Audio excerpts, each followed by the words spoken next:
Aralan, sabi po dito, undefeated. Sabihin mo sa katabi, undefeated. Undefeated. Ulitin mo, sabihin mo sa katabi, you are undefeated. You are undefeated. Sabihin mo sa katabi mo, hindi ka talo. Hindi ka talo. Walang talunan. Walang talunan. Amen? Amen. Meron po bang talo? Wala po. Meron po bang talunan? Wala po. Pag natutulog ka, ano yun? Talunan. Amen? Amen. Gising na kami, sister. Tumigil ka na. Manahimik ka na. Amen? Amen? Amen.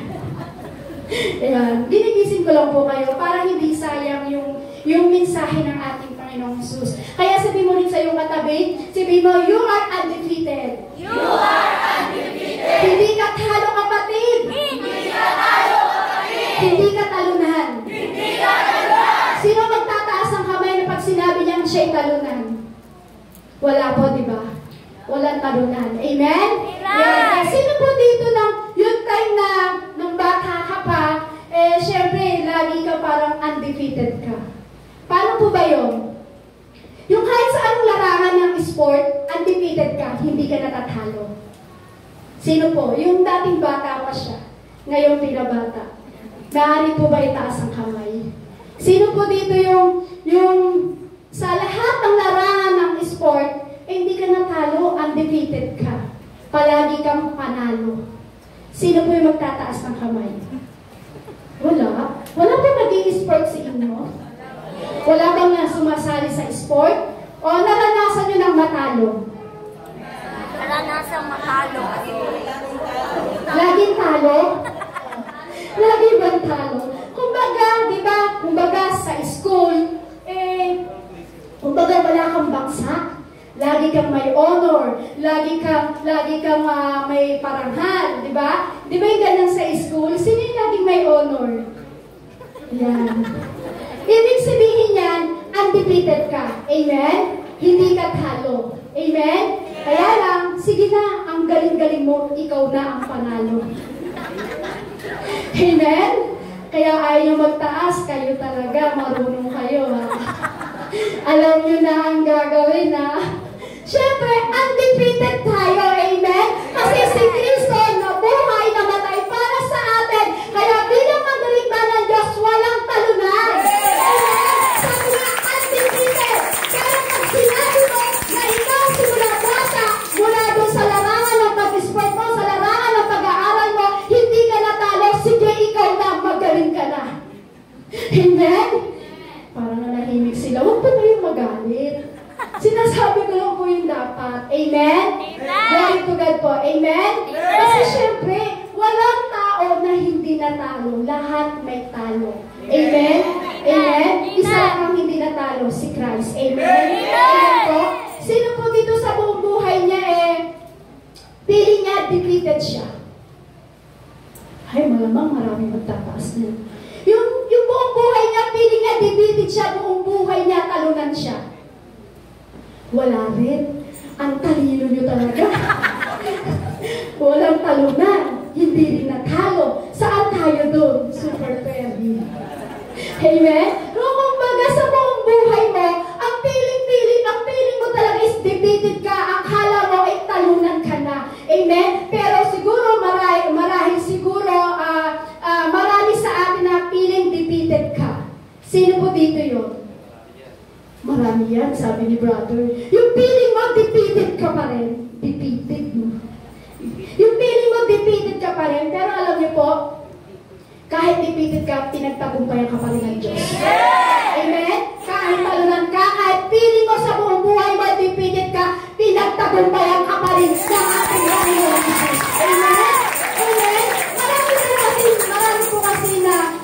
Marami po kasi tao na minsan naroon sa ganung bagay na yun ang feeling, yung parang feeling nila undefeated, hindi ako talunan.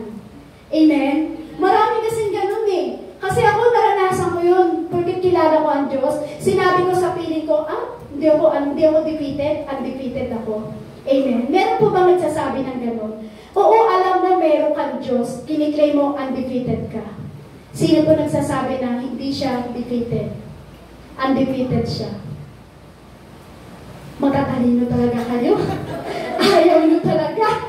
Amen? Ayaw nyo ma-review. Amen?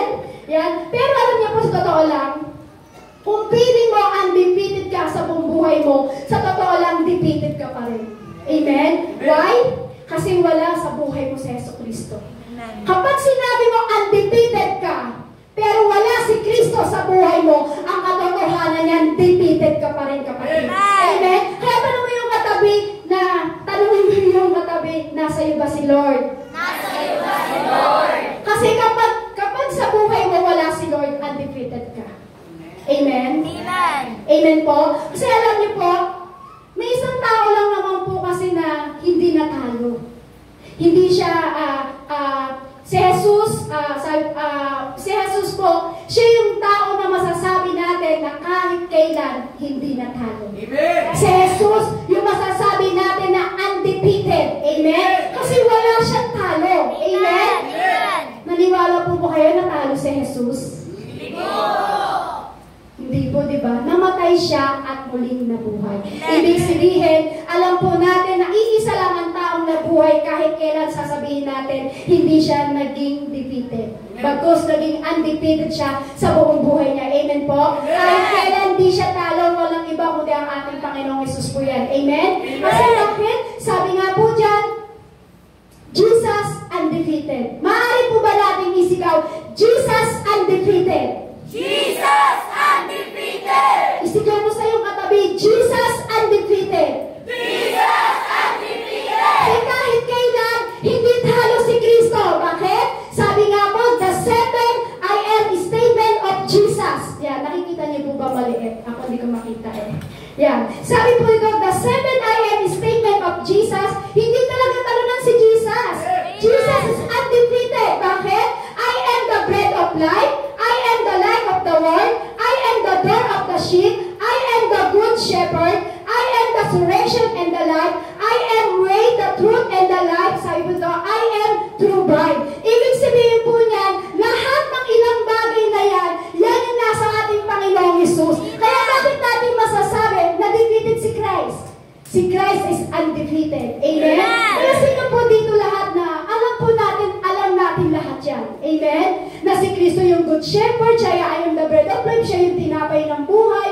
Alam po natin lahat yan. Kaya na, minsan alam natin, pero bakit magiging defeated pa rin tayo? Amen? Kaya marami sa atin minsan, kiniklaim natin na undefeated tayo. Maganda po yun. I-claim mo na undefeated ka. Amen? Dahil sa minsan kasi ganito po yun eh. Minsan, hindi lang tayo nakikilala natin si Kristo. Kiniklaim natin undefeated. Bakit? Sinasabi mo, nasa akin si Kristo eh. Kaya undefeated ako. Amen? Pero alam niyo po, totoo lang, talunan ka.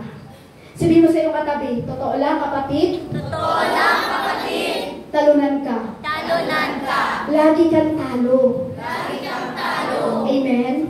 Pero alam niyo po, ang dalangin ko sa Jesus Christ, our present head, walang talunan, walang defeated. Amen? Lahat tayo undefeated pagdating sa ating Panginoong Hesus. Amen? Amen? Lahat tayo undefeated, walang matatalo. Amen. Amen? Bakit? Sabi nga po, Jesus said to him, I am the resurrection and the life. Sabi po dyan, siya yung buhay. Amen? Sabi ni Jesus, siya ang muling pagkabuhay, siya ang buhay. Amen. Sabihin nga po natin muli, siya ang muling pagkabuhay, Siya ang muling pagkabuhay. siya ang buhay. Siya ang buhay. Kaya ibig sabihin yan, walang talunan bawat isa sa atin. Amen? So ibig sabihin, so ang meaning po niyan, sabi niya, Jesus said to him, I am the resurrection and the life. Ibig sabihin po niyan, ang kinahulugan po niyan, nakaranas ng kamatayan si Jesus. Amen?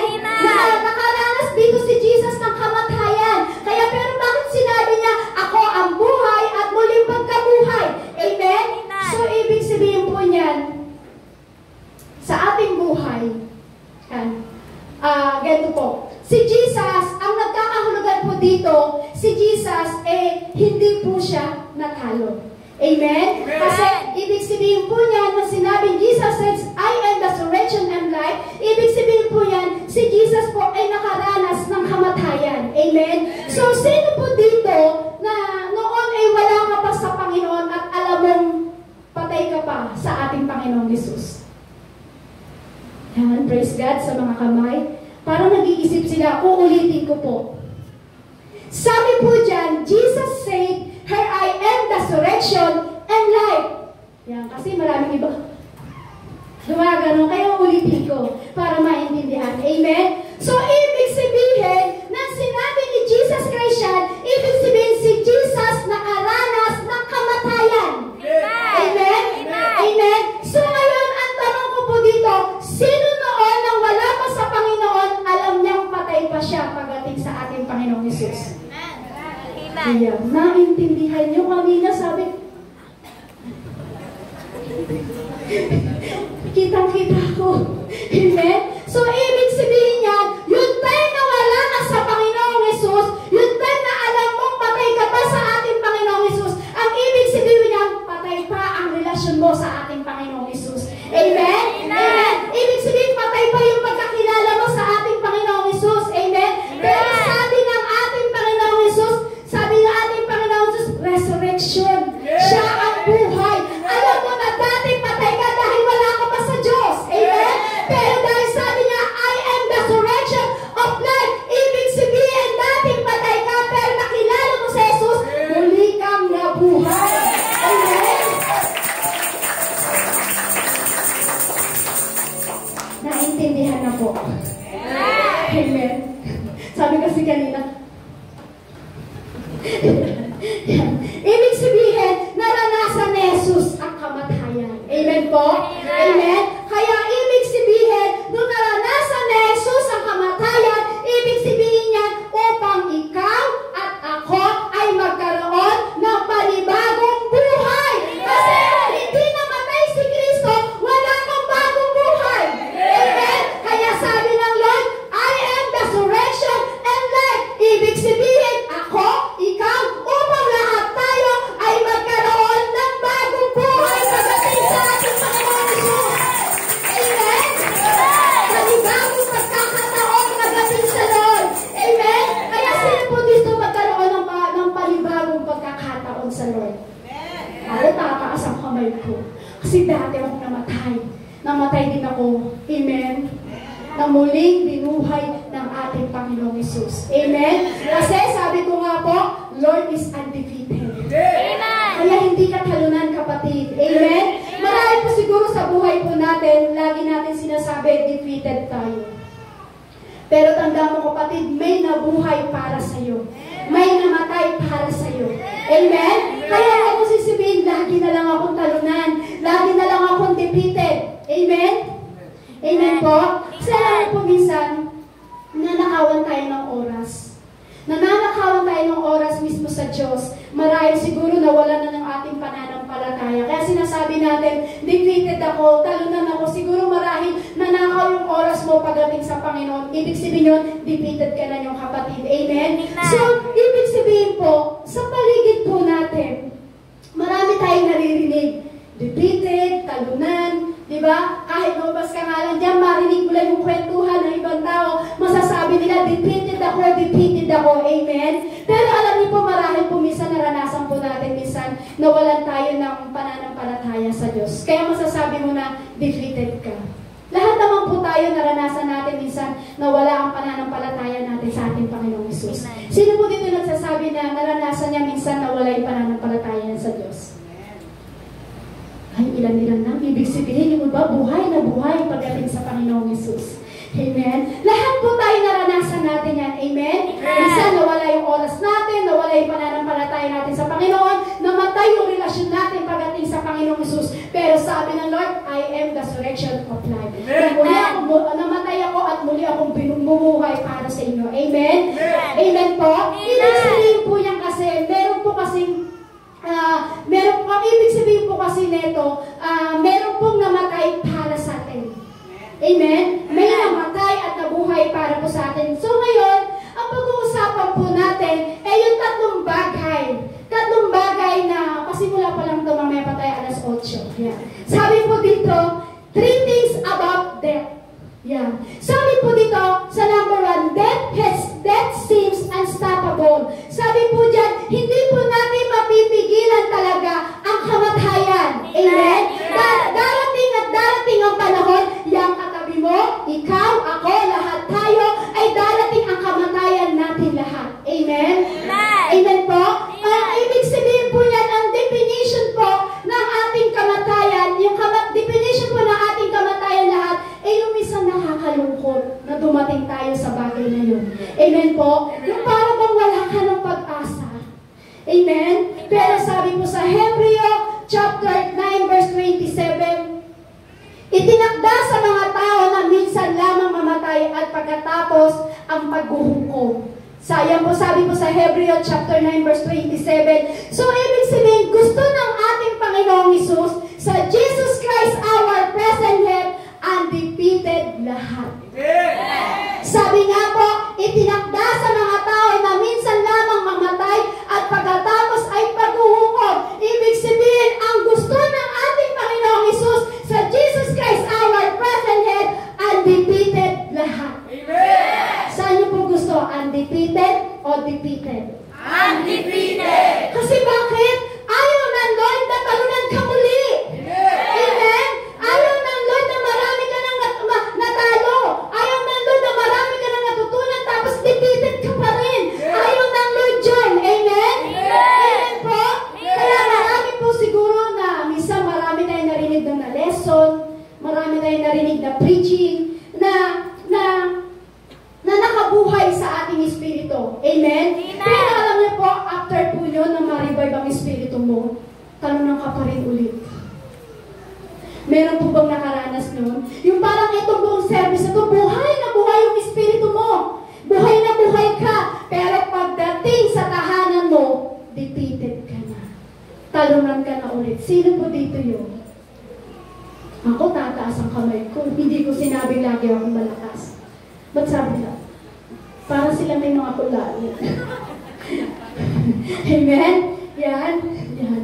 Kasi ang gusto ng Lord sa Jesus Christ our present help, hindi na defeated. Undefeated na. Amen?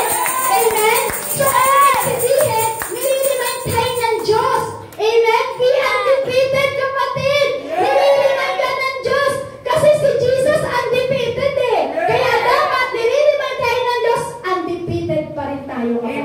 Amen? Parang ayaw nilang manalo. Hindi nila masigaw yung Amen! Amen. Amen. Amen? Kasi si Jesus undefeated. Kaya ang sabi ng Lord, dinilibay ng Diyos sa Jesus Christ, our present help, undefeated lahat. Kasi si Jesus nabuhay yun. Kaya dapat mabuhay ka rin. Kaya salamat sa Lord, buhay pa tayo. Salamat sa Lord, naranasan mo ba yung kapangyarihan ng Diyos? Bakit? Kasi nagkasala ka man, namatay ka man sa espiritu, nabiktima ka man ng kamatayan na ibinigay ng Diablo. Pero alam niyo po ba ang unang-unang naging biktima niyan? Walang iba kundi si Eva at si Adan eh. Yung kamatayan ng espiritu. Pero dahil merong resurrection sa buhay mo, gusto ng Lord, lahat tayo undefeated. Amen! Amen? Kasi maraming beses na si Jesus ay pinagtangkaan na patayin po siya. Diba? Doon po sa dati sa lugar po nila, diba, ang mga bata is pinapatay. Amen? Doon, diba po? Doon sa lugar po nila ay pinapatay po yun. Pero alam niyo po, ito si Jesus, simula ng kanyang kapanganakan, iningatan siya ng ating Panginoong Jesus. Ibig sabihin po niyan, undefeated pa rin si Christ. Iningatan siya. Amen? Amen po? Kasi maraming pagkakataon, ang demonyo ay tinutukso si Jesus para mamatay. Ganon din tayo. Maraming pagkakataon ng demonyo, tinutukso tayo para mamatay ang espiritu mo. Amen. Malalaman niyo yan mamaya kung bakit tayo namamatay pagdating sa espiritu. Paano tayo ba makatanggap po ng kaligtasan? Dapat hindi tayo defeated eh. Kailangan undefeated pa rin po tayo lagi sa ating Panginoon Jesus. Amen. Pero alam niyo po, perfect time Jesus. Perfect time po siguro yung kamatayan ni Jesus para sa'yo, para lahat, para sa akin, para sa atin lahat. Bakit? Ang akala kasi ni Satan, namatay na si Jesus. Pero hindi alam ni Satan, si Jesus ay nagtagumpay. Amen? Amen? Pero nagkakamali ang demonyo nito. Dahil napakaganda ng plano ng ating Panginoong Hesus kung bakit sinasabi ng Diyos undefeated, kailangan ang Jesus Christ, our present head. Amen? Kasi totoo lang, marami nagdadalang hati na sinasabi nila na marami nagdadalang hati na si Jesus ay namatay. Pero hindi nila alam si Jesus na buhay para tayo ay magkaroon ng kaligtasan. Amen? Amen? Kaya sabi nga po, good news is dead, is defeated. Yun po yung gustong ipamalita ni Jesus, sinasabi, good news, kasi ang death is defeated. Amen? Ibig sabihin po niyan, sabihin mo sa katabi mo, death is defeated. Death is defeated. Ibig sabihin niyan, dati kang patay, binuhay ka ng Diyos. Amen? Yun yung good news. Death is defeated. Pinatay na ni Jesus ang kamatayan pagdating sa Espiritu. Pangalawa, sabi po dito sa pangalawa, sa 3 things about death, sabi po dyan, death had its day. Sabi po dyan, darating talaga ang kamatayan sa buhay ng isang tao. Amen? Yung time na namatay si Jesus, maraming tao na nagsabi na the light of the world is the ready darkness. Akala nila yung liwanag ng buhay, akala nila si Jesus, yung light of the world ay namatay na. Nalungkot sila, umiyak sila. Amen? Sinasabi pa ng iba, yung Alpha at Omega, ready ka na. Sabi po nila, maraming nagsasabi na yun. Pero marahil minsan sa buhay po natin, ang akala mo patay ka na. No. Piling mo, defeated ka. Akala mo patay ka na. Pero totoo lang, merong dahilan kung bakit lahat ng bagay ay binibigyan tayo ng buhay ng ating Panginoong Hesus. Amen? Amen. Kasi ang Diyos, siya yung nagpapagaling ngayon sa puso mo eh. Amen? Amen. Siya yung nagpapagaling sa puso mo. Dati kang namatay, pero binubuhay ka ng ating Panginoong Hesus. Yung kumbaga sinasabi natin, yung nangako na nagsasabi na has been victory defeated, akala ng demonyo, nagtagumpay na siya, namatay na si Jesus. Amen? Pero ang hindi alam ng kaaway, talunan siya. Si Jesus namatay at muling nabuhay. Kaya akala niya, yung nangako ng buhay para sa atin ay tuluyang namatay. Pero hindi alam ng diablo, napakaganda ng plano ng ating Panginoong Hesus kung bakit may buhay ka ngayon, kapatid. Amen? Sabi nila, tapos na. Start pa lang po yan. Yan. 3 things about to death po. Death was defeated. Sabi po dyan, maaari po ba natin na sinasabi, di ba sinasabi natin na patay ako, patay ako. Sabi dyan, death was defeated. Death was defeated. Ibig sabihin, ang kamatayan, dinipit na ng ating Panginoong Hesus. Nabuhay siya para sa'yo. Namatay siya para sa'yo. Ibig sabihin niya, ang ginawa ni Kristo para magkaroon ka ng buhay. Amen? Maaari po ba natin palakpakan ng napakalakas ang ating Diyos? Yung napakalakas para sa ating Panginoon. Bakit? Bakit kailangan mong palakpakan ng ating Panginoon Hesus? Because death is defeated! Marahil patay na ang relasyon mo sa Diyos. Marahil pinatay na ng diablo ang relasyon mo sa Diyos. Pero alam niyo po, pinatay na ng Diyos ang espiritu ng kamatayan. Kaya huwag kang magsasabing talunan ka, kapatid. Pinatay na ng Diyos ang kamatayan ng espiritu mo. Amen? Kaya sabi nga po, di ba, kung bakit natin kailangan palakpakan ng napakalakas ang ating Panginoong Hesus, because death is defeated. Amen? Amen? Kasi muli kang binigyan ng pagkakataon ng Diyos eh. Amen? Kaya kasi sabihin defeated ka, muli kang binigyan ng pagkakataon ng Diyos kung bakit ang Diyos nabuhay muli para sa iyo. Amen? Kaya sino po dito lagi gusto niya magtagumpay siya? Yung iba ayaw. Bakit pag sinasabi ng Lord, sino dito gusto magtagumpay siya? Amen. Amen. Alam niyo po, pag ganyan sinasabi, ako, Amen! Amen! Bakit? Kasi nabuhay si Kristo para sa iyo eh. Amen? Kasi muli kang binigyan ng pagkakataon ng ating Panginoong Hesus. Nagtagumpay ka na sa gawa ng Diablo. Nagtagumpay ka na sa kamatay na binigay ng Diablo. Amen? Alam niyo po kung ano yung pinaka-good news doon? Alam niyo ba kung ano yung pinaka-good news doon? Yung pinatay na ng Diyos yung kamatayan. Amen po? Amen. Kasi alam niyo po ang kasalanan po natin. Ang kasalanan po natin, yan po yung kadumihan ng ating espiritu. Amen po? Amen. Pero alam niyo po, muling nabuhay si Kristo para sa iyo. Muling nabuhay si Kristo para sa atin. Muling nabuhay si Kristo para sa akin. Bakit? Kasi meron man tayong ginawang kasalanan, pero muli tayong bubuhay ng ating Panginoong Hesus. Bakit? Kasi si Jesus yung undefeated. Kaya sabi niya, death was defeated. Pinatay na ng ating Panginoong Hesus ang kamatayan pagdating sa spiritual. Amen? Kasi bakit po? Ayaw ng Lord kasi na ikaw ay maging talunan ng muli. Amen? Ayaw ng Diyos na ikaw ay muli na namang matalo. Sino po ba dito gusto muli siyang matalo? Ayaw na. Sure po kayo? Sure na sure. Diyan parang sasagot nyo, hindi na kayo sure. Kasi sinabi ng Diyos, sino po dito ayaw na muling matalo? Amen. Amen. Amen. Yun po ba yung sure na ayaw nyo nang muling matalo? Ayaw nyo nang muling magkaroon ng kamatayang spiritual? Kasi alam niyo po, pag yan po yung sinasabi at sinisigaw, pag sinabi, sino po dito yung ayaw na muling matalo? Alam niyo, ako po yung sisigaw ko po, Amen! Praise the Lord! Pinag-victory ako ng Lord! Pinalala ako ng Diyos! Hindi na ako muling mamamatay! Pero sa atin, Amen!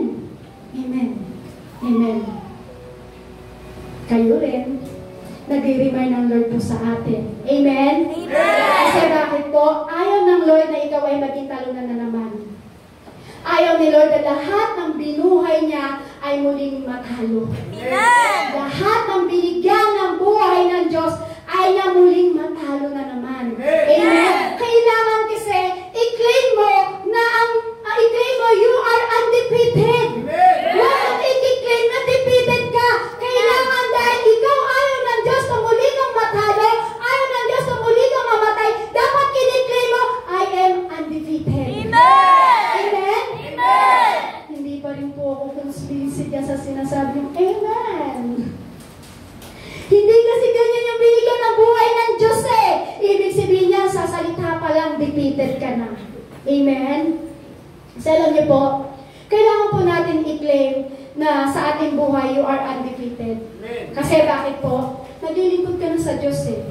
Naglilingkod na tayo sa Diyos. Amen? Kaya dapat undefeated tayo. Wala nang makakatalo sa atin. Amen! Amen? Kasi naglilingkod ka na ng Diyos, dahil si Yesu Cristo is undefeated, gusto ng Diyos undefeated ka na rin. Ibig sabihin yan, wala nang makakatalo sa'yo. Ano man ang akala ng kaaway, natalunan na si Jesus? No, hindi siya talunan. Nabuhay si Jesus para sa'yo, para ikaw ay muling mabuhay. Amen? Pero ang totoo, tinalo naman talaga ng Diyos talaga yung kamatayan eh. Ibig sabihin niya, muli siyang namatay muli po siyang nabuhay after 10 days. Amen? Kasi yun ang gusto ng Lord. Sa Jesus Christ, our present help, death was defeated. Amen! Yan ang nire-remind. Kasi nang inaaral ko po ito kagabi, laging nililiin parang ikulitin sa akin ng Lord. Jesus Christ, our present help, death was defeated.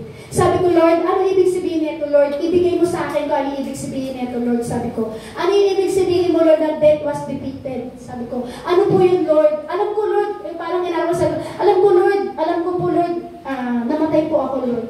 Sabi ko, Lord. Pero sinasabi ng Lord, Jesus Christ, our present help, death was defeated. Ano po ibig sabihin po niya?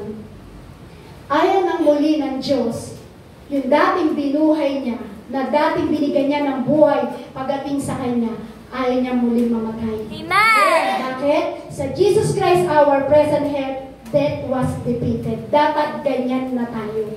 Amen? So bakit? Ibig sabihin po niyan, ang ibig sabihin po niyan, pinatay na ng ating Panginoong Hesus ang kamatayang espiritual. Amen? Amen! Sabi sa 1 Corinthians chapter 15, verse 3 to 4, sapagkat ibinigay ko sa inyo bilang pinakamahalaga sa lahat, ang tinanggap ko rin na si Kristo'y namatay dahil sa ating mga kasalanan. Tulad ng sinasabi sa kasulatan, inilibing siya at muling nabuhay sa ikatlong araw, tulad din ng sinasabi sa kasulatan. Amen po? Kasi tignan niyo po yan. Ibig sabihin po niyan, sapagkat ibinigay na sa inyo bilang pinakamahalaga sa lahat, ang tinanggap ko rin na si Kristo ay namatay dahil sa ating mga kasalanan, tulad ng sinabi sa kasulatan. Ibig sabihin niyan, binigay na po sa atin yung pinakamahalaga. Amen? So kapatid, kung piling mo namatay ka ulit, yung relasyon mo sa Diyos, piling mo muling namatay sa Diyos, nabubulo lang kayo. Kasi may nagtatalo. Yan. Ibig sabihin niya kapatid, kung piling mo, muli kang natalo at muling namatay ang relasyon mo sa Diyos, lagi mong maalala at lagi mong maisip na may namatay para sa iyo. Amen? May nagtagumpay para sa iyo. Kaya kung alam mo na mamatay ang relasyon mo sa Lord, na mamatay ang pananampalataya mo sa Panginoon, maalala mo kapatid, may namatay para sa iyo at may nabuhay para sa iyo. Amen? Alam mo po, may isang kwento po dito sa Bible na merong revelasyon ang Diyos dun po sa kanila. Meron po isang kwento po dito sa Bible. Sana po dito po maunawaan po natin kung ano yung maikling tungkol na kwento po dito sa death defeated na to. Yan, dito po tayo magsisimula. Starting pa lang po yung kanina. Yan, meron po dito na kwento sa isang Bible na kailangan maunawaan natin kung ano ibig sabihin ng death defeated. Amen po? Kasi tinalo ni Jesus ang kamatayan. Amen? Pero kahit ganun po, dumarating pa rin sa atin minsan yung kamatayan. Tama po ba? Amen. Kahit ganun po natin nalo na ni Jesus yung kamatayan, pero minsan dumarating pa rin sa atin ang kamatayan. Sabi nga po sa Josue chapter 6 verse 15 to 19, yan, sige po, tayo po magbukas po ng Biblia. Sabi po sa Josue chapter 6 verse 15 to 19, nang ikapitong araw, bumangon sila ng magbukang liwayway at lumibot ng 7 beses sa lungsod noon. Sa lungsod noon lamang nila ito nilibot ng 7 beses. Sa ikapitong libot, ihinipan ng mga pari, ng mga saserdote ang mga trumpeta at inutos ni Josue sa mga tao, sumigaw na kayo sapagkat ibinigay na sa inyo ni Yahweh ang lungsod. Ang buong lungsod ay anumang matatagpuan doon ay wawasakin bilang handog kay Yahweh. Take note, uulitin ko po ang verse 17. Sabi po ni Yahweh dito, ang buong lungsod, ang anumang matagpuan doon wawasakin bilang handog kay Yahweh. Si Rehab lamang ang kanyang mga kasambahay ang ililigtas sapagkat itinago niya ang ating mga isinuburoon. At huwag na huwag kayong kukuha ng anumang bagay na nakatakdang wasakin. Kapag kumuha kayo ng anuman, kayo ang magiging sanhi ng pagkakapahamak ng buong Israel. Uulitin ko po ang verse 18. Sabi po dyan, at huwag na huwag kayo kukuha ng anumang bagay na nakatakdang wasakin. Kapag kumuha kayo ng anuman, kayo ang magiging sanhi ng pagkakahamak ng buong Israel. Ngunit ang lahat ng bagay na yari sa ginto, pilak, tanso, o bakal ay nakalaan para kay Yahweh at dapat ilagay sa kabangyaman ni Yahweh.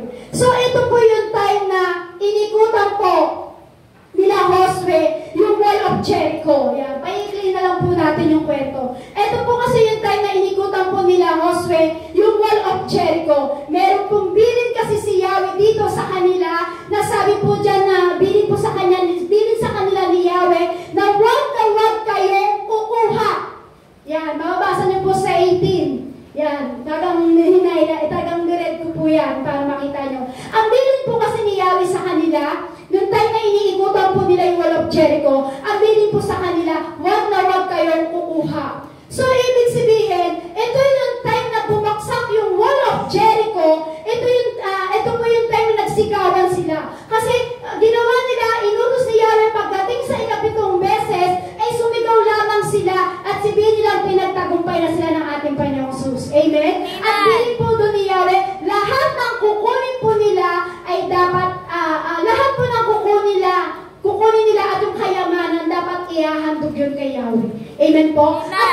ang bilin po ng Diyos po doon, bilin po ni Yahweh po doon, huwag na huwag kayo kukuha ng anumang bagay na itinakda na wawasakin para sa akin. Yun po yung bilin na bilin ni Yahweh. So, nagtagumpay na sila. Tama po, pinahihindi ko lang po yung kwento. Kung gusto niyo po, basahin niyo po yung buong Josue po niyan para makita niyo po. Kasi ang bilin po ni Yahweh dito, huwag na huwag silang kukuha. So, nagtagumpay sila na sinunod ni Josue ang lahat ng instruction ng Diyos. Amen? Amen. So, bumaksak yung wall of Jericho doon sa pitong beses nilang pag-ikot. Nang time na sila ay nag-worship, bumaksak na po yung wall of Jericho na yun. So, ibig sabihin, nagtagumpay po sila. Amen? Amen? So, ibig sabihin yan, undefeated na sila. Amen? Ngayon, tanong po tayo sa Joshua chapter 7 verse 10 to 12. Sabi po dyan sa Joshua chapter 7 verse 10 to 12, sumagot si Yahweh, tumayo ka. Bakit ka nagpapatala pa ng ganyan? Nagkasala ang bayang Israel, sumira sila sa kasunduan, ibinigay ko sa kanila, sapagkat kumuha sila ng mga bagay na nakatakdang wasakin, ninakaw nila ang mga iyon, itinago at isinama sa kanilang mga ari-arian. Iyan ang dahilan kaya sila natalo ng kanilang kaaway. Natakot sila sapagkat sila rin ay dapat lipulin. Hindi ko na kayo, tignan niyo po yung kulay red. Hindi ko na kayo tutulungan hanggang hindi ninyo isinusuko ang bagay na ipinagbabawal ko sa inyo. Amen? Ano po sabi ni Yahweh po dyan? Kasi merong bilin si Yahweh. Ano yung bilin ni Yahweh sa kanila? Tutupukin. Pwede pong pakilakas? Huwag kukuha ng anumang bagay. Lahat na ito kailangan tupukin. Pero sabi po dito, hindi ko na kayo tutulungan hanggang hindi ninyo isinusuko ang bagay na ipinagbabawal ko sa inyo. Amen po? Amen. Praise God. Itong verse na ito, ito yung time na natalo po sila. Kaya sinabi ni Yahweh, hindi ko na kayo tutulungan hanggat hindi nyo isinusuko yung bagay na ipinagbabawal ko sa inyo. So, ito po yung time na natalo po sila. So, doon po, nasako po sila doon. At kung mababasa po natin sa Joshua chapter 7 verse 1 po, yan, basahin niyo lang po doon. Sabi po sa Joshua po doon, kung mababasa po natin yon, malalaman po natin kung bakit ipinagbabawal po ni Yahweh yun. So, ibig sabihin po yon, in shortcut ko na lang po, nilabag ng Israel yung instruction, yung ipinagbabawal ni Yahweh, na pinagbabawal ni Yahweh na wag silang kukuha sa Jericho ng mga bagay na ipinawawasak ni Yahweh bilang handog para sa kanya. Amen. Amen. So, ibig sabihin, nag-disobey sila. Tama po ba? Amen. So, ibig sabihin, yung time na yun, napapunta sila po doon sila sa ay na yun. Ibig sabihin po yun, nagmagaling. Amen? Kung bakit sila'y natalo. Kasi kung babasahin po natin yung buong istorya na yan, nanalo po sila eh. Pero bakit dito sa maliit na lunsod na ito, bakit sila natalo dito? Sabi po kasi ni Josue, Lord, bakit kami natalo? Napakaliit ang lunsod na ito. Bakit? Kasi nagmagaling, sabi nila kay Josue. Di ba meron po kasi na pinadala po doon na magtitiktik sa lugar na yun. Sabi po kasi, nang pinadala ni Josue, nagmagaling ito. Sabi niya po kay Josue, kasi tignan mo muna natin yung lugar. Meron din kung anong meron doon. Yun yung inutos ni Josue sa kanila. Tignan nyo yung isang lugar at tignan nyo kung anong meron doon. So tapos, bumalik po ito na bumalik po yung pinadala ni Josue po doon sa lugar na yun. Ang sabi, huwag na po kayong magpadala. Huwag na po kayong magpadala ng maraming kawal. Sabi po doon, huwag na po kayong magpadala, kumbaga 2,000 at 3,000 lamang ang padala nyo doon kasi maliit lang naman yung bayan na yun eh. So, ibig sabihin, nag-overconfidence po itong mga Israel na to. Amen? So, ganun po yung nangyari. Dahil sa nagmagaling, nag-overconfidence, sila dahil sabi nila, hindi na tayo kailangan magpagod doon. Kailangan 2,000 at 3,000 lamang ang ipadala nyo doon. Kasi ang napakaliit lamang ng bansang iyon, sa ilang lungsod na yun, sabi po doon. So, ibig sabihin, nag-overconfident po itong pinadala ni Josue na magtititik po sa lugar na yun. So, ganun po ang nangyari. Ngayon, yung time na sila'y pumunta na po doon at sila'y makikipagdigma, natalo po sila. Ngayon, tayo. Hindi alam po ni Josue kung bakit sila natalo. Kaya po, ibig sabihin po yun, hindi alam ni Josue na sila'y natalo kasi bakit po? Hindi po kasi sila nag-pray. Hindi sila nag-pray kasi umiyak si Josue. Sabi niya kay Yahweh, umiyak si Josue, nagpapatira pa ako sa iyo, Lord. Yahweh, nagpapatira pa, magpapakumbaba ako. Bakit po nangyari po sa amin ito? Sinutusin lang, nag-overconfident sila. Hindi sila nag-pray sa Panginoon. Kung bakit ang napakalitang lusod na yun, bakit sila natalo. Pero yung pinaka-wall of Jericho, bakit natalo nila at napabaksak yun? Kasi overconfident. Amen? Hindi na sila sumangguni sa ating Panginoon. So, ibig sabihin yan, sabi ni Josue, Lord, bakit kami natalo? Ano ang nangyari? Yun yung sinasabi niya, Josue, tinatanong niya. Ngayon, hindi na alam na meron pala na isa doon sa membro ni Josue na may ginawang kasalanan.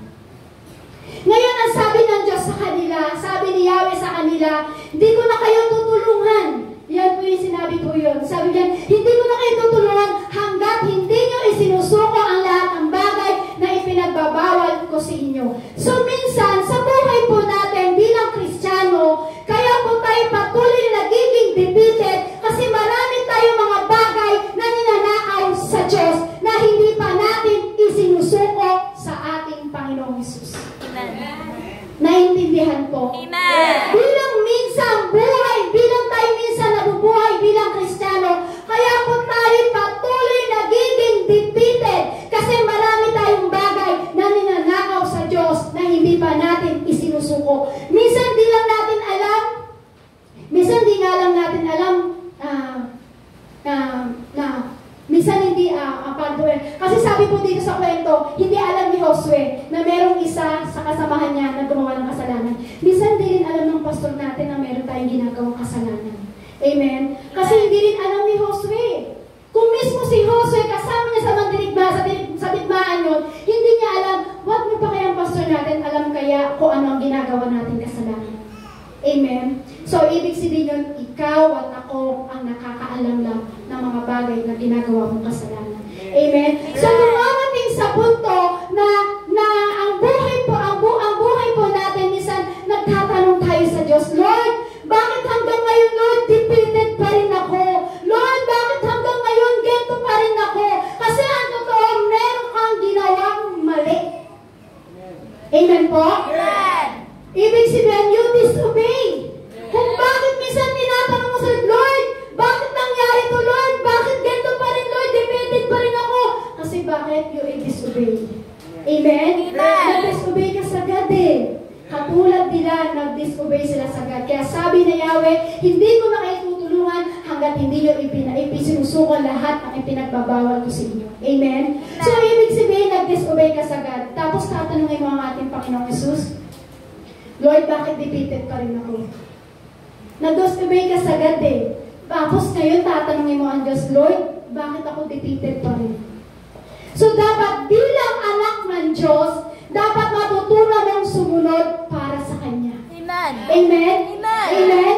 Kaya minsan, huwag kang magtatanong, Lord, bakit defeated pa rin ako? Lord, bakit talunan pa rin ako? Nag-disobey ka sa God. Amen?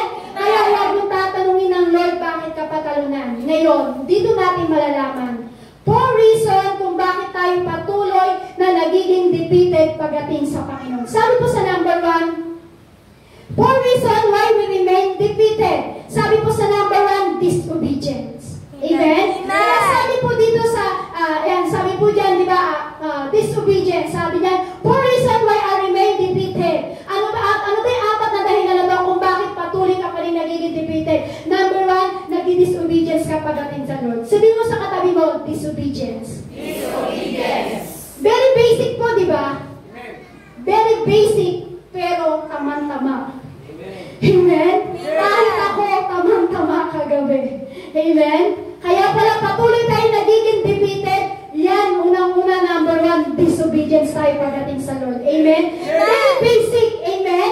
Pero ang totoo sa buhay po natin, nagdi-disobey naman talaga tayo eh. Amen? Amen? Kaya kahit minsan, mag-revive ka ng mag-revive ng Espiritu mo, defeated ka pa rin, kapatid. Kahit minsan, mag-revive ka pa rin ng Espiritu nag-disobey ka pa rin sa Lord.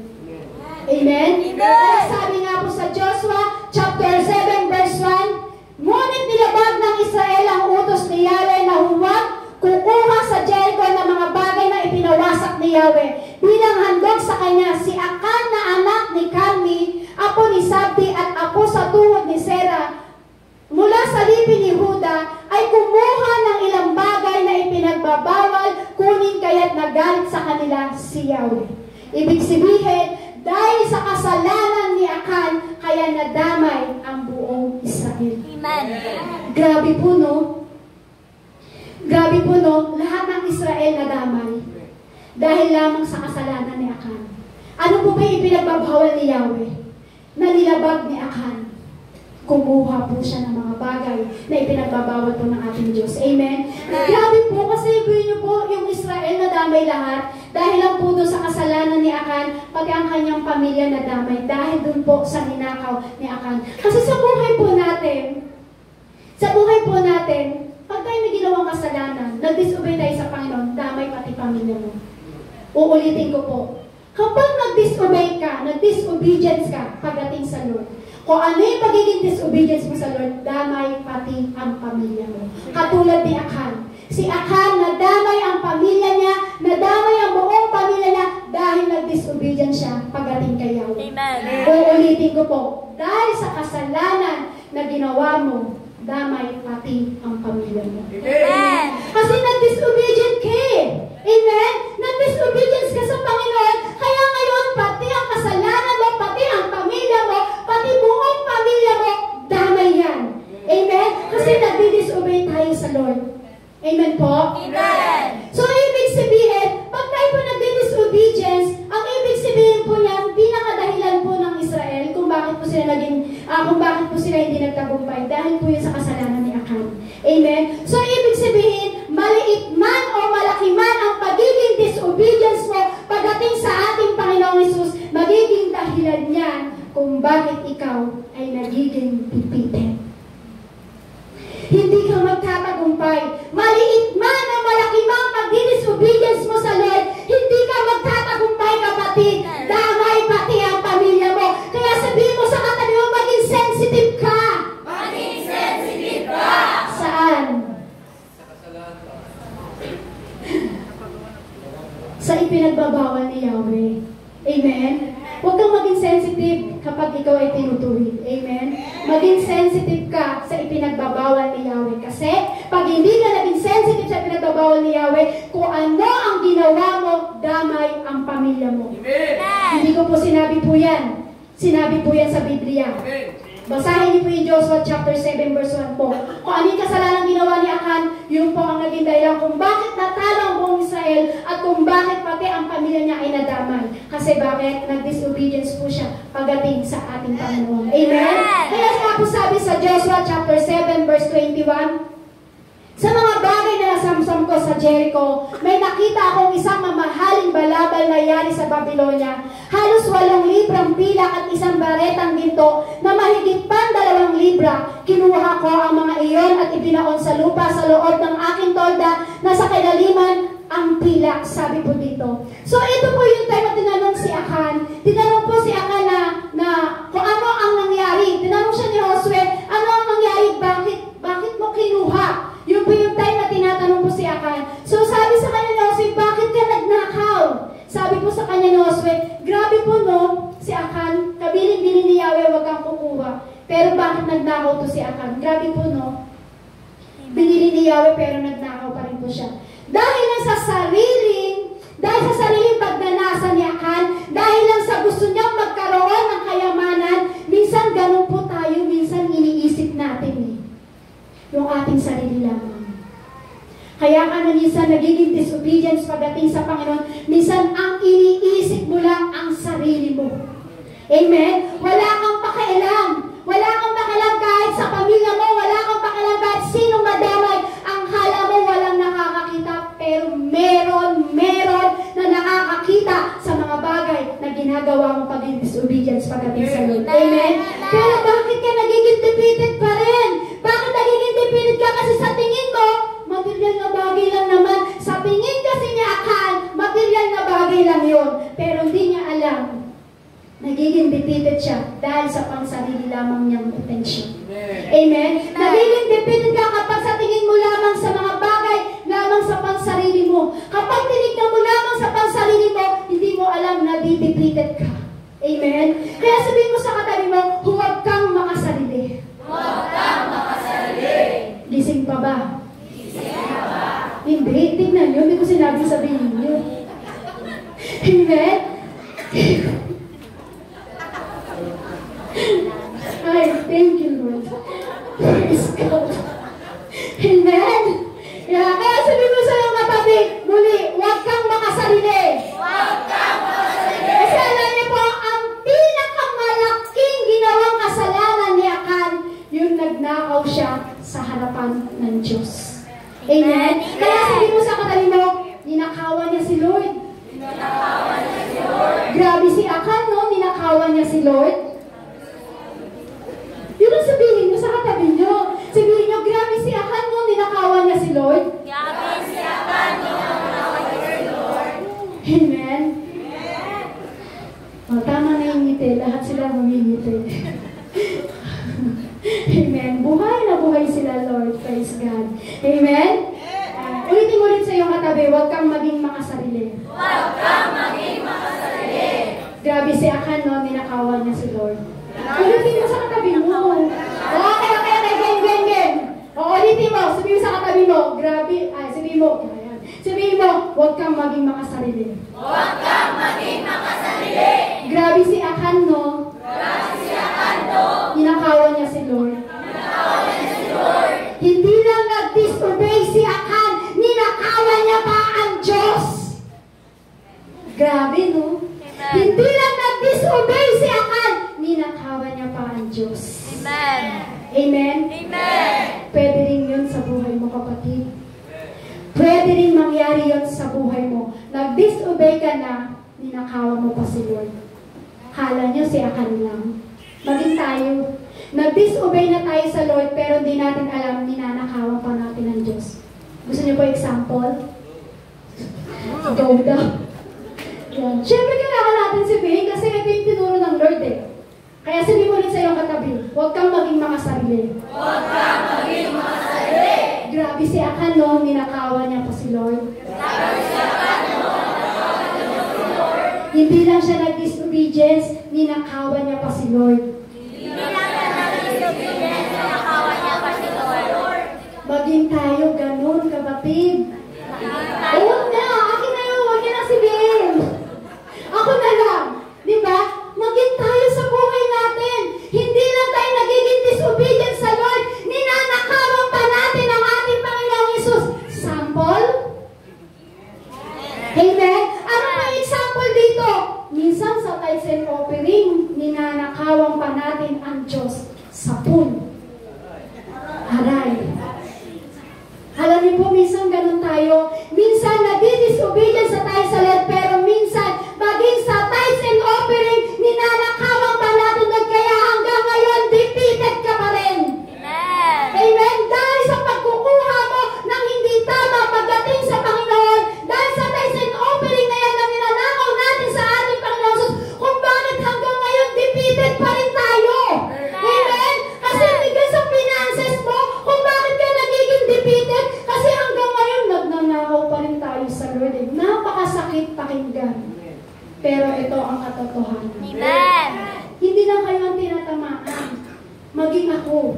Ako yung unang tinuruan. Kasi pag dumating yung time, gumawa ako ng malaking pera, nakakalimutan ko yung Lord eh. Amen. Totoo po. O sige, sino po dito yung totoo na humawak siya ng pera na alala niya ng todo ang Diyos? O, lahat po tayo tinamaan. Amen? Akala ko, praise God, Lord. Akala ko, Lord, ako lang yun. Amen? Ibig kasi sabihin kasi, minsan, kung bakit minsan patuloy tayo nagiging defeated, example nga po, hindi ka lang naging disobedience, nagnakaw pa tayo. Example lang po yun, tithes and offering. Amen? Amen. Kaya hanggang ngayon, kahit sa finances, defeated ka. Kasi minsan nagnanakaw pa rin tayo. Amen? Amen. Ano ba yung English ng English ng magnanakaw? Para hindi medyo masakit. Tip. Tip, yan. Tip ko sa'yo. Parang, tip ko, brother. Amen. Yan. Pero ba't ako lang? Kasi minsan, defeated pa rin tayo kasi minsan ito pa yung nangyayari. Hindi tayo nagbibigay ng tamang tithes and offering pagdating sa Lord. Hindi lang kayo tinuturuan, maging po ako. Kung kayo tinatamaan ngayon, kagabi, may granada lang binigay sa akin ng Diyos. Amen? Kung sa inyo ay salita pa lang ng tip na lang, wag ng tip. Amen? Ako kagabi, granada na yung binigay ng Lord sa akin. Amen? Kasi kailangan, kahit nag-disobedience ka sa Lord, dapat kailangan hindi tayo nagnanakaw sa Lord. Kasi disobedience na nagnanakaw pa tayo. Kaya hanggang ngayon, hindi tayo lumalago sa ministry po natin. Kasi dahil yung oras, minsan ito pa po yung sample. Kaya kung bakit minsan hindi ka lumalago sa ministry mo, kasi ultimo yung oras natin sa Panginoon, ninanakaw mo pa. Amen. Amen? Amen. Kung bakit minsan hindi ka lumalago sa ministry mo, dahil yung oras na para sa ministry mo at para sa Panginoon, kinukuha mo pa. Amen? Baka hanggang ngayon, pati ang pamilya mo hindi sumusunod sa'yo, kasi nag-disobedience ka pa sa Lord. Amen? Baka hanggang ngayon, defeated ka pa rin kasi paano mo sila aabutin? Paano susunod ang pamilya mo sa'yo? Kung bakit hanggang ngayon defeated ka pa rin, ilang taong ka na naglilingkod sa Panginoon at hindi sumusunod sa'yo ang iyong pamilya kasi nagdi-disobedience pa tayo sa Lord. Amen? Amen. Ilang taong ka na sa church? Ilang taong mo nakasama ang pamilya mo? Pero alam niyo po, bakit minsan di natin sila mapasunod? Kasi dahil sa pagiging disobedience natin, kung bakit po tayo hindi lumalago pagdating sa Lord. Amen? Amen. Kumbaga, ilang taong ka na bang, ilang taong ka na sa church, bakit pa rin sa loob ng ilang taon sa paligid, ilang taon ka na sa church, bakit pati nasa paligid mo, bakit sa loob ng tahanan mo, hindi mo pa rin napapasunod pagdating sa Panginoon? Bakit? Disobedience ka, kapatid. Amen? Bakit kasi may kailangan pang ibigay? May kailangan ka kasing hugutin eh. Kung bakit, kapatid, na kailangan hindi ka na maging defeated, kailangan meron kang ibigay at hugutin para sa Panginoon. Yung sinasabi, sabi ni Yahweh po doon, kung hindi nyo isusuka ang pinagbabawal ko. So, ibig sabihin, kapatid, kung gusto mong maging tagumpay, meron kang kailangang ibigay, meron kang kailangang hugutin para sa Panginoon. Ano ibig sabihin nun? Meron kang kailangan isuko pagdating sa Panginoon. Amen? Minsan nga, pati minsan sa Panginoon, oras niya, ninanakaw pa rin po natin. Minsan sinasabi natin, hindi ko naman ninakawan si Lord eh. Kahit kailan di ko nanakawan ng Lord, pero yung oras na binigay sa'yo ng Lord na 24 hours, hindi yan sa'yo lahat, kapatid. Kaya huwag mo sasabihin na hindi mo ninakawan ng Diyos. Amen? Kasi dun sa katabi mo, hindi sa'yo lahat yan. Hindi sa'yo lahat yan. Yung 24 hours na binigay sa'yo ng Lord, hindi sa'yo lahat yan. Kasi akala natin, sa atin lahat yun. Hindi. Binigay lang naman ng Lord yun sa atin eh. Kaya hindi sa atin lahat yung 24 hours. Amen? Kaya huwag mong sasabihin na hindi ko naman nanakawan ang Diyos. Kausapin mo siya, kapatid. Kausapin mo ang ating Panginoon. Ibigay mo yung oras. Ibigay mo yung oras para sa Panginoon. Ibigay mo rin yung oras para sa iyo. Hindi lahat sa iyo yung 24 hours. Kaya mo sisibihin na hindi mo ninanakawan Diyos. Maging yung oras na para sa Panginoon, ninanakaw mo pa, kapatid. Amen? Amen. At yung oras na yun ay para lamang kay Yahweh. Amen. Amen? Baka kasi, kaya minsan repeated ka. Kaya minsan repeated ka pa rin pagdating sa spiritually. Kasi kung bakit di ka lumalago, kasi yung oras na para sa Diyos, ginagamit mo pa para sa pangsarili mo lamang.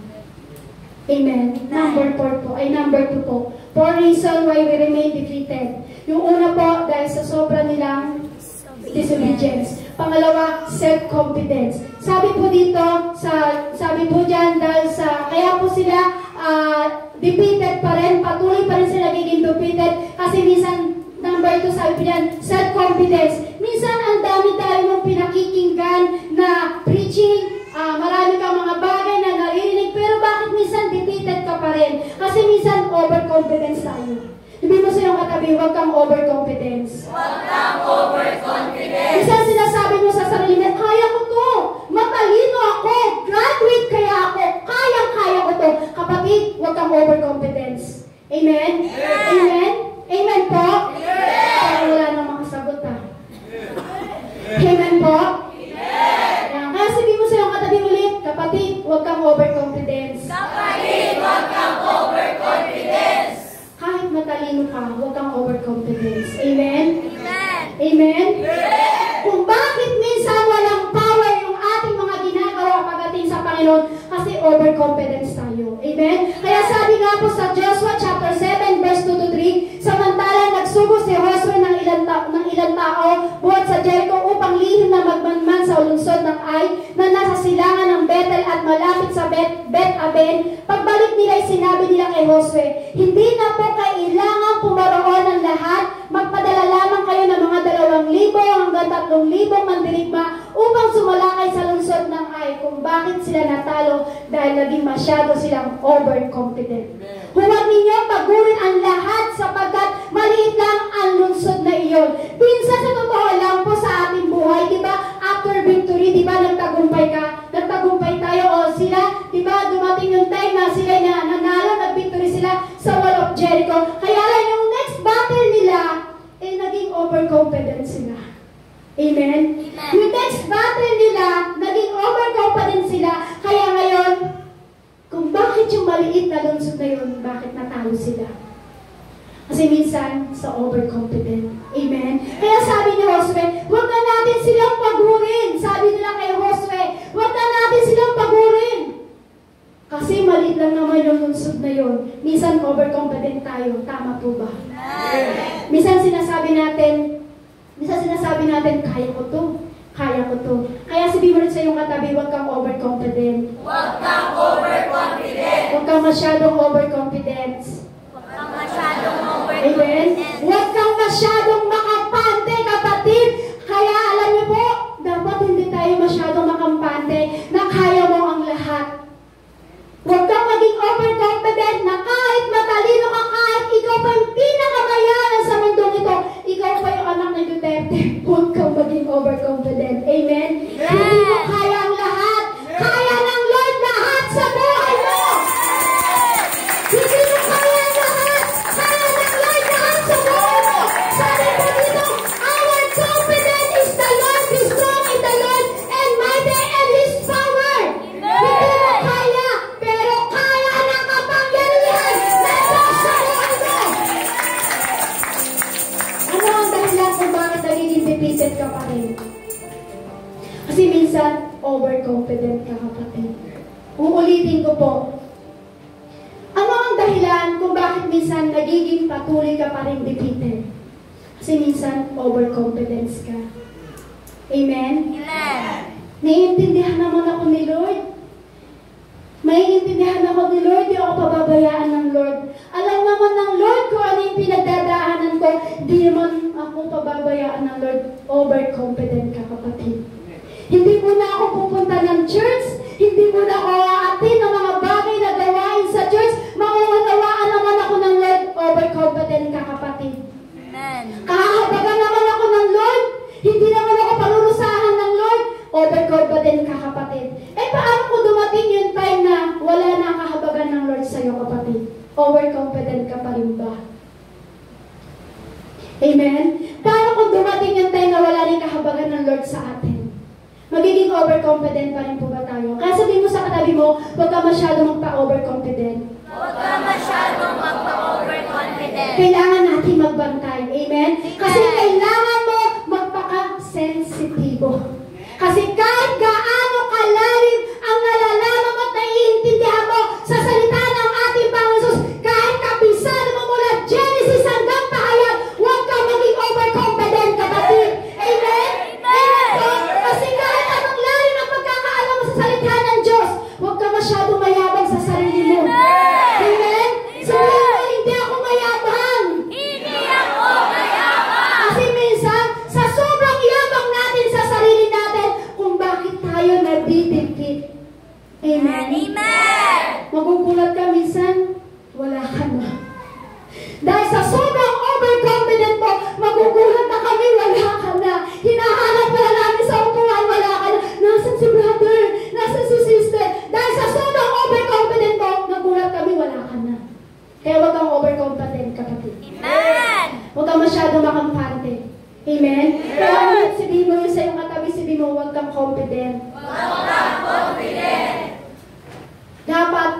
confident mo, kapatid, ay galing sa Panginoon. Sabihin mo, kapatid, huwag kang maging overconfident sa sarili mo. Yung confident mo ay manggagaling sa ating Panginoong Hesus. Kumbaga, hindi ka didepende sa sarili mo. Kumbaga, hindi ka didepende sa lakas mo. Kumbaga, didepende ka sa kapangyarihan ng ating Panginoong Hesus. Kaya tayo patuloy na didepende. Kaya patuloy na laging natatalo kasi overconfident ka. Akala mo malakis ka, pero dapat ang lakas mo ay nagmumula sa ating Panginoong Hesus. Dapat didepende ka sa kapangyarihan ng Diyos. Dumidepende tayo dapat lagi sa kapangyarihan ng Diyos. Hindi sa lakas mo, hindi sa kakayanan mo, hindi sa kayamanan mo, hindi sa karunungan mo, hindi sa katalinuhan mo. Dumidepende ka sa kapangyarihan ng Diyos na kaya gawin sa buhay mo. Bibilisan ko na po kasi yung oras, pero utusin po, ang daming revelation na ibinibigay ng Diyos po sa atin dito. Kasi isa lang po idinidikdik ko. Huwag kang overconfident. Kahit sabihin mo matalino ka pa, kapag wala si Kristo sa buhay mo, defeated ka pa rin. Kung hindi ka didepende sa kapangyarihan ng Diyos, sinasabi ko kapatid, talunan ka pa rin. Pero kung didepende ka sa kapangyarihan ng Diyos, kahit wala kang alam, kahit wala kang karunungan, pero dumidepende ka sa kapangyarihan ng Diyos, dahil mo pa ang matalino. Number 3, 4 reasons why we remain defeated. Bakit patuloy po tayo nagiging defeated pa? Sabi po, no communication with God. Sabi po sa Joshua chapter 7, verse 6 to 9, pinapunta ni Josue at ang pinuno ng Israel ang kanilang kasuotan. Ulit ko po, pinunit ni Josue ng pinuno ng Israel ang kanilang kasuotan dahil sa matinding paghihilagpis, nagpatira pa sila sa harap ng kabal ng tipan ni Yahweh. Naglagay din sila ng abo sa ulo bilang tanda ng kalungkutan hanggang sa paglubog ng araw. At sinabi ni Josue, Panginoong Yahweh, bakit po ninyo kami pinatawid ng ilog Jordan kung ipalilipol din lamang sa mga Amoreo? Mabuti pa'y nanatili na kami sa kabila ng Jordan. Anong sasabihin ko, Panginoon, ngayong umatras sa labanan ang bayang Israel? Mababalitaan ito ng mga Kananeo at ng iba pang maninirahan sa lupain ito. Patutulong-tulungan nila kaming lilipurin sa balat ng lupa. Wala po ba kayong gagawin upang ipagtanggol ang inyong dakilang pangalan? Minsan, ginagawa po natin, sinisisipan natin ng Diyos. Minsan sinisisipan natin, Lord, ikaw yung Diyos ko eh. Bakit natalo ko, Lord? Bakit ganito nangyari sa amin, Lord? Lord, naghihinagpis ang aking puso. Bakit mo tatanungin ng Diyos? Kung bakit nangyari sa'yo, bakit ka patuloy naging defeated? One week kang hindi nag-pray. Amen? Bakit tatanungin mo ang Diyos? Bakit ka natalo? Bakit ka naging defeated? Bakit gano'n nangyari sa'yo? 1 week kang hindi nag-pray. Amen? Kasi kung patuloy pa rin tayo nagiging defeated sa buhay natin, kasi ang totoo lang po, wala ka pa rin totoong communication pagdating sa ating Panginoong Hesus. Amen. Kung bakit tayo patuloy nagiging defeated, totoo lang, wala naman tayo totoong communication sa ating Panginoong Hesus eh. Kung bakit tayo nagiging defeated pa rin. Basic na basic. Tama po? Amen. Basic na basic, pero parang sinaksak mo ang puso ko. Amen? Ipinaharap ng Diyos ang salita niya. Amen? Amen. Basic na basic. Amen po. Kung bakit minsan nagiging patuloy tayong defeated, kasi wala tayong totoong communication pagdating sa ating Panginoong Hesus. Amen po? Amen po. Yan ang totoo. Yan po yung totoo. Kahit alam mo sa sarili mo kung bakit minsan defeated ka pa rin. Kahit alam mo sa sarili mo kung bakit talunan ka pa rin. Kasi wala kang totoong communication pagdating sa ating Panginoong Hesus. Amen? Amen. Kasi hindi mo siya kinakausap. Kausapin mo naman ang Diyos. Minsan kung hindi rin minsan kung hindi rin ayos yung communication natin pagdating sa harapan ng Diyos, O minsan, hindi ayos ang communication mo sa pastor mo. Ibig sabihin yung nadadaya ka ng diablo. Kung minsan nagiging defeated ka pa rin, hindi ayos ang communication mo sa Lord, hindi ayos ang communication mo sa pastor mo, hindi ayos ang communication mo sa mga kasama mo. Kung bakit patuloy ka pa rin nagiging defeated. Amen. Dapat continuous. Dapat continuous kang merong communication pagdating sa ating Panginoong Hesus. Amen? Alam niyo ba kung bakit minsan bakit natalo sila Josue?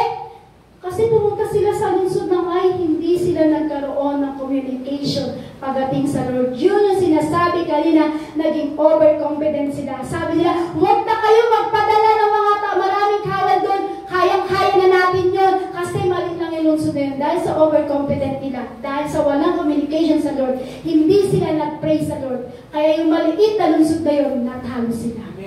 Amen? Kasi hindi sila nag-pray eh.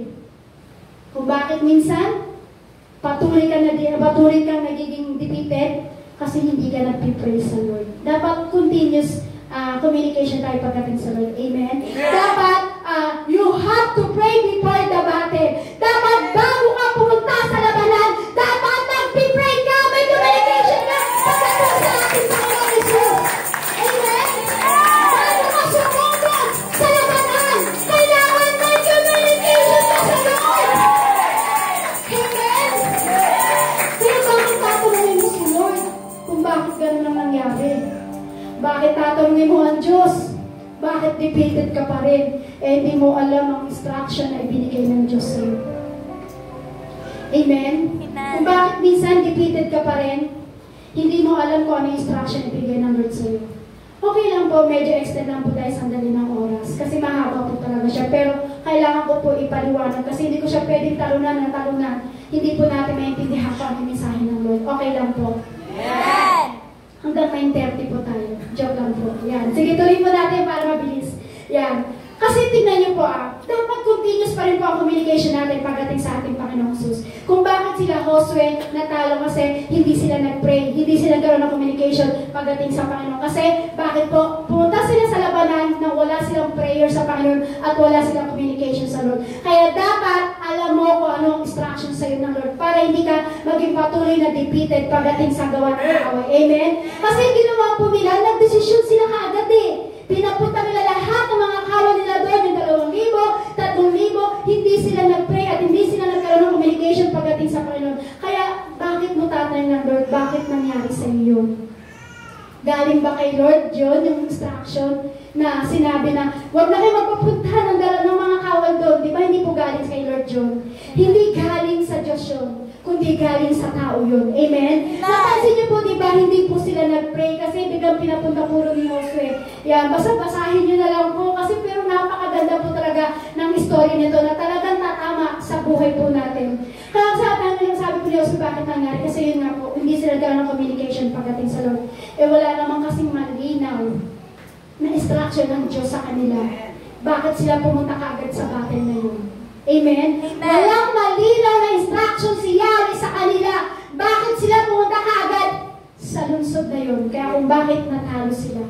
Dapat kapatid, bago ka pumunta sa labanan, dapat may communication ka at alam mo kung anong instruction sa'yo ng Diyos. Amen? Kaya tayo minsan nadidefeat kasi hindi tayo nagpipray. Kaya sabihin mo sa katabi mo, mag-pray ka kasi. Mag-pray ka kasi. Ano sagot? Nagpipray po? Yan. Sabi po sa number 4 reasons why remain defeated. Number 4, undisciplined. Naalala ko po kasi, itong undisciplined na to, naalala ko po kasi, kung bakit patuloy kami nagiging defeated yung time na kami ay naglilingkod sa Lord. Naalala ko po kasi kami ay nasa isang youth camp. Nasa isang youth camp kami doon po sa Sambales. Kami po yung nakatoka. May mga kasama po ako na nakatoka na maglilinis ng CR. Kaya maglilinis ng CR. Ngayon yung nagbabantay po sa amin doon, pumasok doon sa kwarto ng mga girls kami po, dahil kami nasa youth camp po kami, kailangan may disiplina po kasi kami. Amen? Ngayon po, naalala ko po doon, kami nakatoka na maglinis ng CR. Ngayon, sabi po ng mga nagbabantay sa amin, puro babae pa kayo, ang gaganda niyo pa,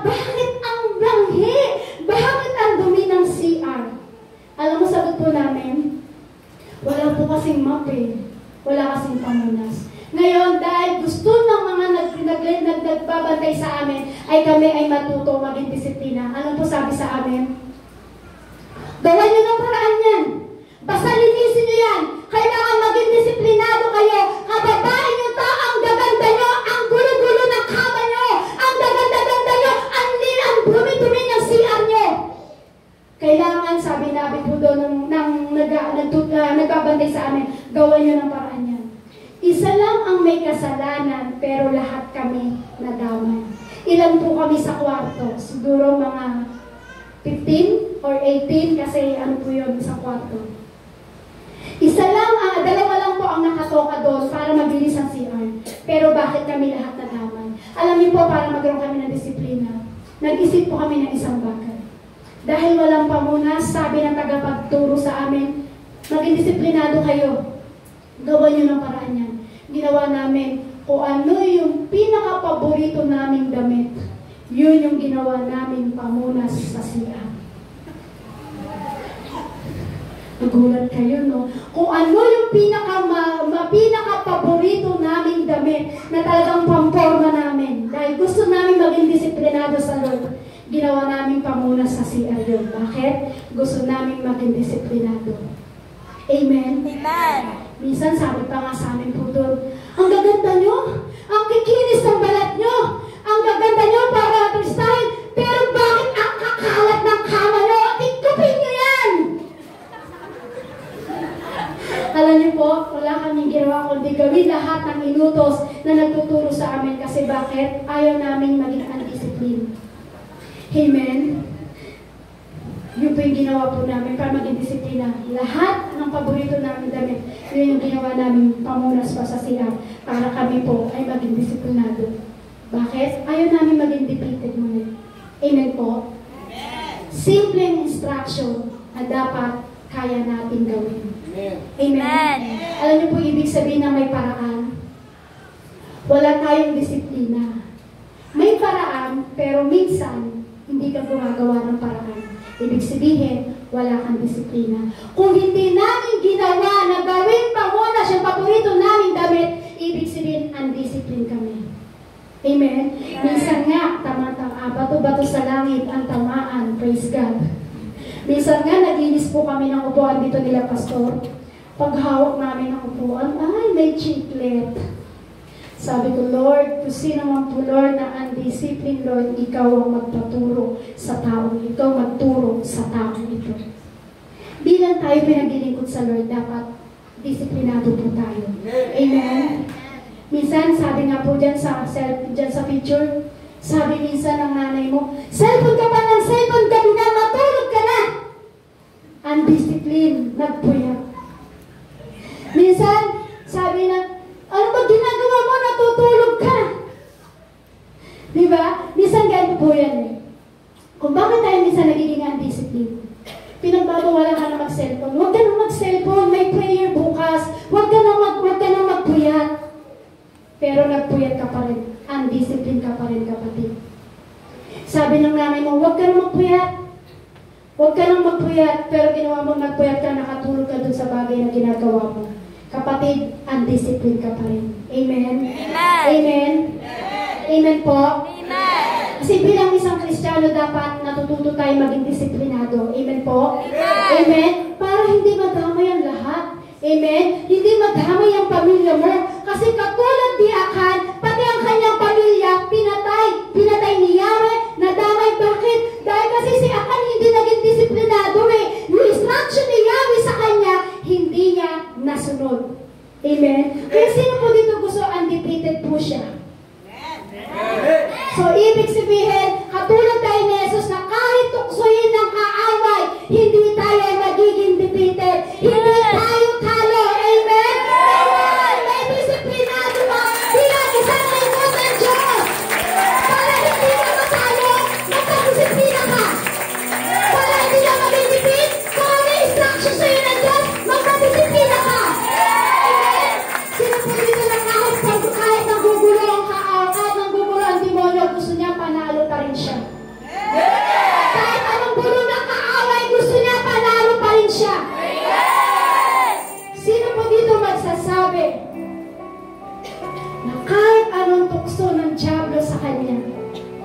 hindi siya makatalo.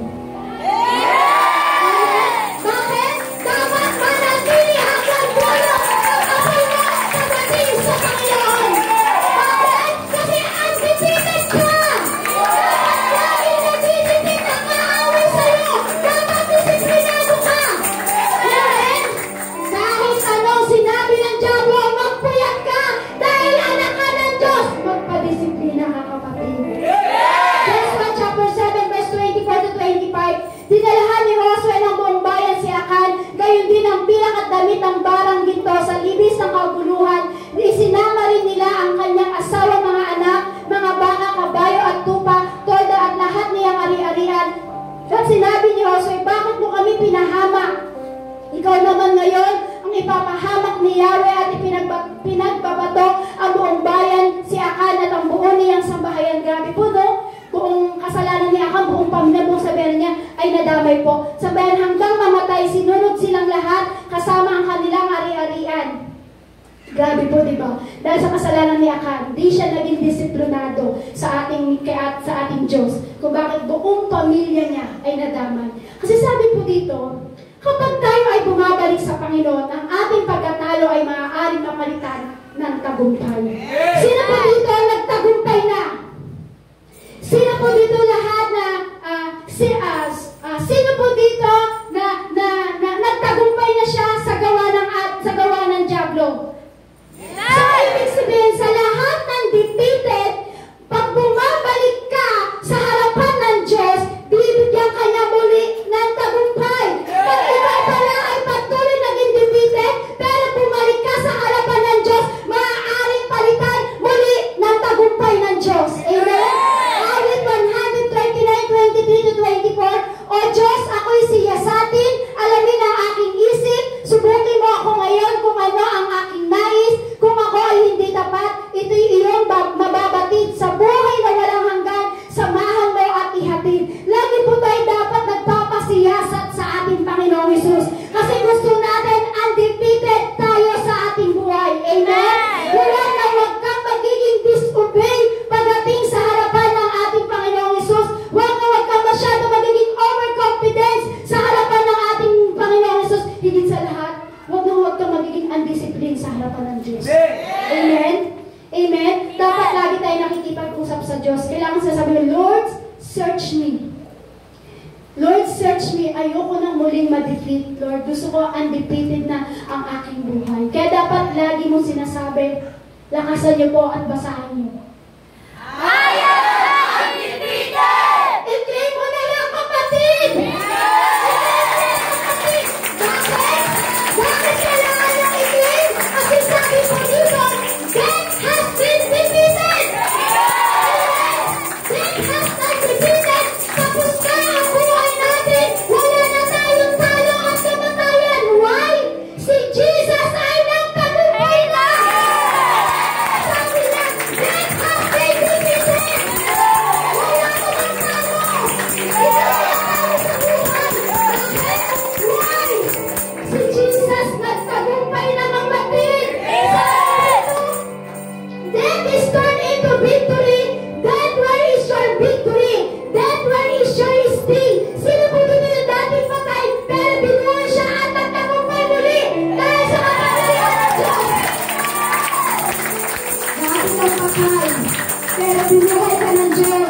Sabi sa John chapter 11 verse 25 to 26, sabi diyan, Jesus said to him, I am the resurrection and the life. He who believes in the will live, even though he dies, and whoever lives and believes in me will never die. Sabi po dito. Kaya sino po dito gusto yung magpa-search po siya lagi ng puso niya pagdating sa Panginoon? Amen! Kasi pag hindi ka nagpa-search sa Panginoon, baka mamaya akan ka pa rin.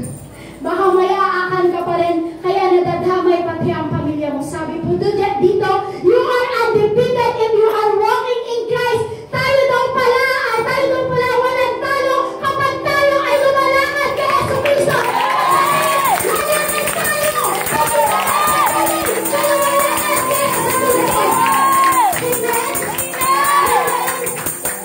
Dapat po pala lagi tayo lumalakad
ikaw, Yahweh, ay nasa panig ko, tulad sa malakas at makapangyarihang mandirigma. Mabibigo ang lahat ng umuusik sa akin, mapapahiya sila at hindi magtatagumpay kailanman. Hindi na makakalimutan ang kanilang kahihiyan habang panahon. Alam mo, nasasamahan ka ng ating Panginoong Hesus. Amen! You are undefeated if you have a continuous connection with God. Kumbaga kabaliktaran po kasi na pagdating sa undefeated po kasi, kailangan, paano ba yun? You are undefeated if you have a continuous connection with God. Dapat, lagi tayong continuous pagdating sa Panginoon. Kasi hindi ka lang naman laging dapat defeated eh. Dapat nagkukontinue ka pagdating sa Panginoon kasi para maging undefeated ka. You are undefeated if your focus is on Jesus. Amen? You are undefeated if you set your heart and mind that our God is undefeated. Amen! Si Lord ay undefeated na. Amen? Kapag iniintindi mo si Lord, kapag iniintindi mo si Lord, iniintindi mo si Lord, wala kang talo. Amen? Amen! Ikaw din walang talo. Kasi si Lord undefeated, wala nang talo. Kaya pag inintindi mo si Lord, wala ka na rin talo. Amen? Nakita mo ang tagumpay ng ating Panginoon Jesus, kaya ngayon, tagumpay ka na rin. Amen? Sabi natin sa Jeremiah chapter 20 verse 11, Yahweh, ako'y iyong hinikayat at naniwala naman ako, higit kang malakas kaysa sa akin, kaya ikaw ay nagwagi, pinagkatuwaan ako ng lahat, at maghapon nila akong pinagtawanan. Tuwing ako'y magsasalita at sisigaw ng pagkawasak, pinagtatawanan nila ako at hinahamak, sapagkat ipinahayag ko ang iyong salita. Ngunit kung sabihin kong kakalimutan ko na si Yahweh, at hindi na ako magsasalita para sa kanyang pangalan, para namang apoy na naglalagablag sa aking kalooban ang iyong mga salita, apoy na nakakulong sa aking mga buto, sinikap kong tiisin ito, ngunit hindi ko na kayang pigilin pa. Narinig kong maraming nagbubulong-bulungan, tinagurian nila akong takot sa lahat ng dako. Sinabi nila, isumbong natin sa may kapangyarihan, pati matatalik kong kaibigay nag-aangad ng aking kapahamakan. Sabi pa nila, marahil ay malinlang natin siya, pagkatapos hulihin natin at paghigantihan. Subalit ikaw, Yahweh, ay nasa panig ko, tulad sa malakas at makapangyarihan, mandirigma, mabibigo ang lahat ng umuusik sa akin, mapapahiya sila at hindi magtatagumpay kailanman. Hindi na makakalimutan ng kanilang kahihiyan habang panahon. Kung sa tingin mo, dati kang pinagtatawanan, kung sa tingin mo, dati kang purong pinahihiya ng iyong mga kapatid, ng iyong mga nasa paligid, pero pag dahil may continuous ka na relasyon pagdating sa Lord, kahit pagtawala ka na lahat, si Kristo na natin pinagsisipanan at ang mo sa langit. Bakit? Bakit? Why? In Christ, I am defeated. Isigaw mo, in Christ, In Christ, I am defeated. I am undefeated! Tumayo sa presensya ng ating Panginoong Hesus. Kung alam mo, talunan ka, magpadisiplina ka, sumunod ka sa Lord sa instruction ng ating Panginoong Hesus, hindi ka matitipid. Kung alam mo, overconfidence ka sa sarili mo,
bakit patuloy kami nagiging defeated, minsan overconfident na kami sa sarili namin. Kung bakit minsan Lord, nagiging defeated kami, hindi kami nagkakaroon ng tunay na communication sa iyo, Lord. Kung bakit minsan nagiging defeated kami, Panginoon, kasi Lord, hindi ka namin sinusunod sa mga bagay na instruction mo, Panginoon. Hayaan mo sa gabi dito, Lord, matutunan namin yung mga bagay na itinuro mo sa amin, Panginoon. Sa gabi dito, Lord, kiniklaim na namin, Lord, in Christ,